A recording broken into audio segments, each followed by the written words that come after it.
आजादी के बाद आधी आबादी को मजबूत करने के मकसद से भारतीय संविधान में कई अधिकार दिए गए हैं। इसकी जरूरत जनसंख्या में महिलाओं के अनुपात में अंतर, बालिकाओं, किशोरियों और महिलाओं के प्रति होते भेदभाव और असमानता के चलते महसूस की गई। इस विषय पर देश और सरकार के प्रयास और लैंगिक समानता का सिद्धांत भारतीय संविधान की प्रस्तावना मौलिक अधिकारों, मौलिक कर्तव्यों और नीति निर्देशक सिद्धांतों में समाहित है। संविधान महिलाओं को समानता और भेदभाव रहित आधार देता है।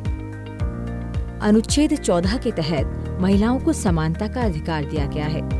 अनुच्छेद 15 खंड 3 के तहत कोई बात राज्य को स्त्रियों और बालकों के लिए कोई विशेष उपबंध करने से निवारित नहीं करेगी। वहीं अनुच्छेद 16 खंड 1 के अनुसार लोक सेवाओं में बिना भेदभाव के अवसर की समानता है।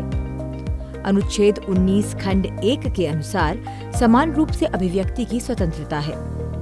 वहीं अनुच्छेद 21 के तहत स्त्री पुरुष को प्राण और दैहिक स्वाधीनता से वंचित नहीं किया जा सकता।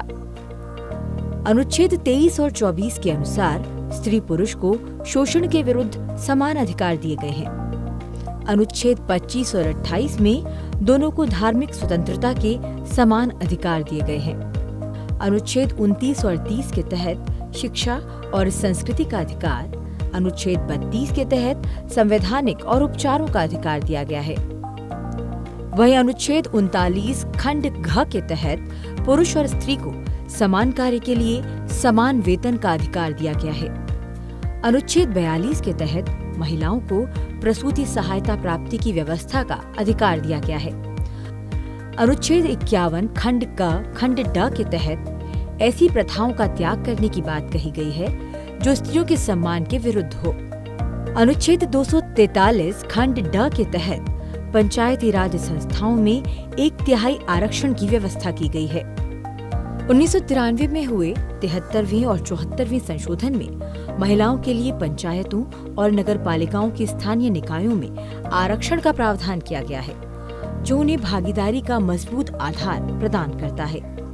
गर्भवती महिलाओं और शिशुओं को कुछ विशेष कानूनी अधिकार दिए गए हैं। संविधान के अनुच्छेद 42 में कामकाजी माताओं के लिए भी कुछ प्रावधान हैं। इसी के तहत 1961 में कामकाजी महिलाओं के लिए प्रसूति प्रसुविधा कानून बनाया गया था। 2016 में इस कानून को संशोधित करने के लिए मातृत्व लाभ संशोधन विधेयक लाया गया।